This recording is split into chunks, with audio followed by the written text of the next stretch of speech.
Nagkaroon na ng reorganization sa Senado. Tinanggal si Chis Escudero after black propaganda na in-involve siya sa mga projects ni Umano.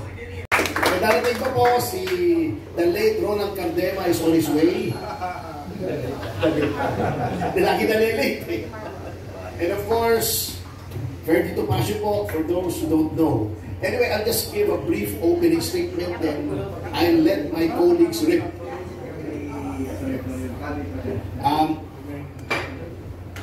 Ladies and gentlemen, these are times that try men's souls.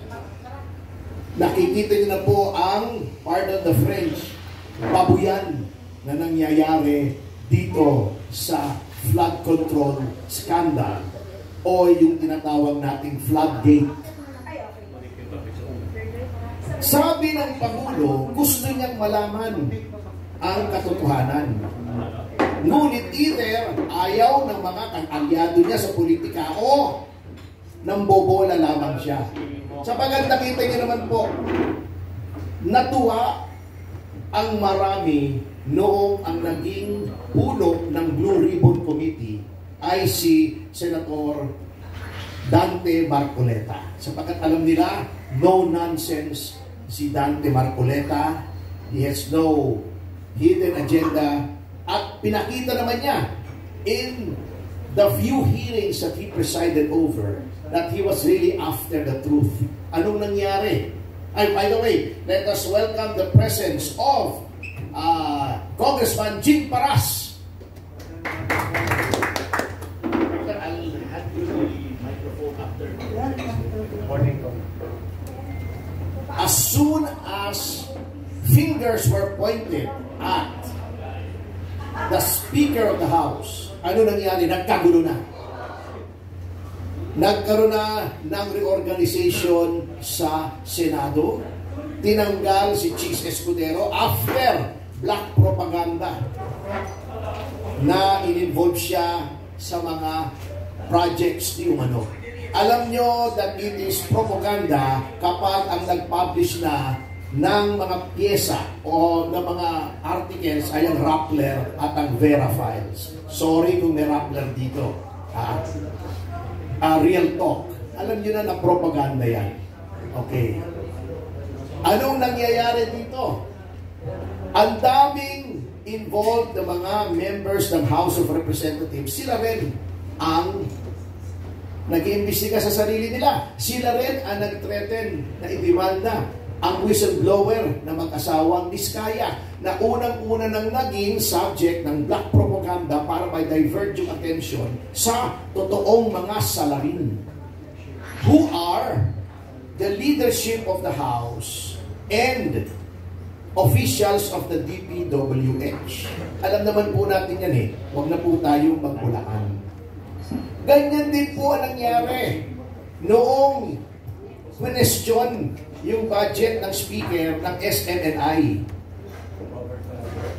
Nagkaroon ng bill na pinas na binabawi yung prangkisa. By the way, with respect to SMNI, wala pong cancellation ng prangkisa ng SMNI. There is only a bill revoking the franchise. Hindi pa po tumatas. However, the NTC indefinitely suspended the power or the privilege of SMNI to broadcast, which is unconstitutional. It makes the NTC more powerful than Congress, but that is another matter. What I'm pointing at is, kapag dumating na sa Speaker ang kahit ano, guguluhin ka na.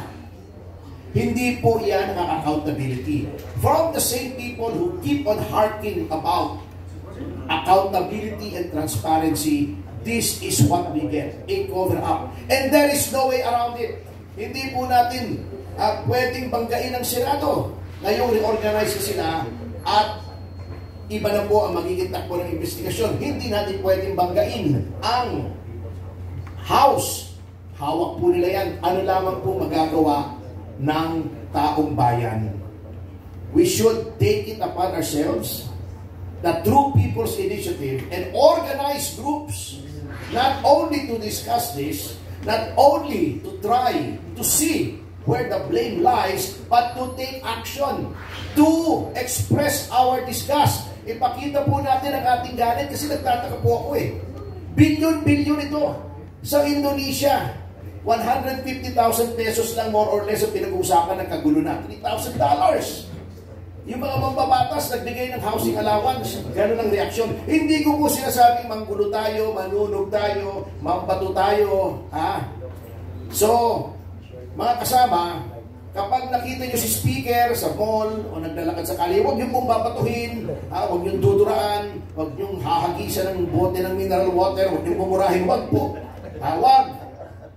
Hindi po tama yun. Ipakita lang natin ang galit natin sa pamamagitan ng we talk about this, we evaluate the information nang hindi filtered through the eyes of those who are complicit at ipakita natin sa kalye.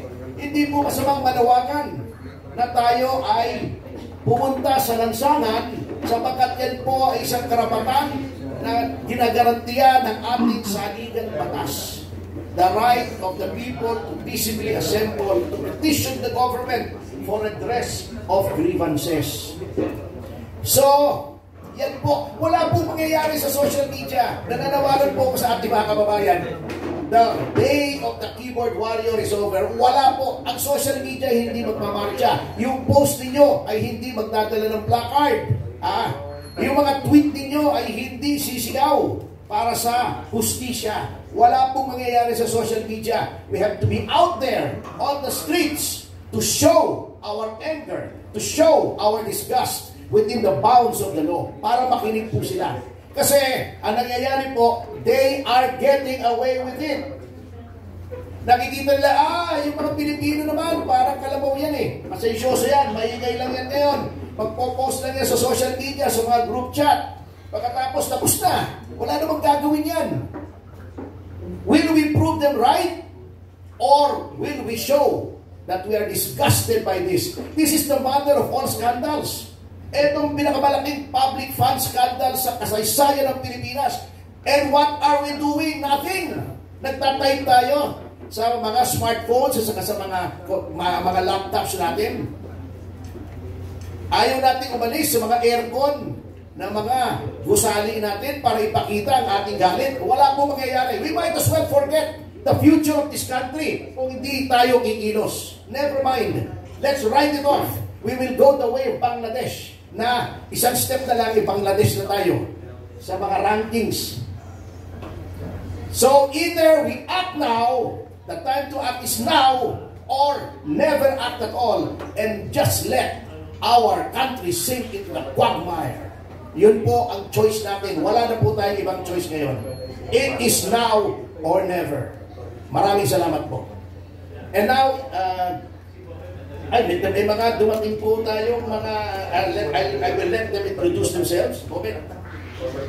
Magandang umaga po sa kanilang lahat, sa ating lahat. I am Attorney Israelito Bobet Torion. Isa po ako sa Legal Counsel ng PDP Laban. Nandito po ako ngayon para makiisa sa ating mga kasama dito sa PDP Laban at mga iba't ibang mga national government organizations, no, na hindi na po nasisiyahan sa mga nangyayari ngayon sa ating bansa. Kasama ko po ang presidente po, yung organizer ng iCare dito, si Engineer Henry Sabate, no. Kasama ko rin, nandito rin para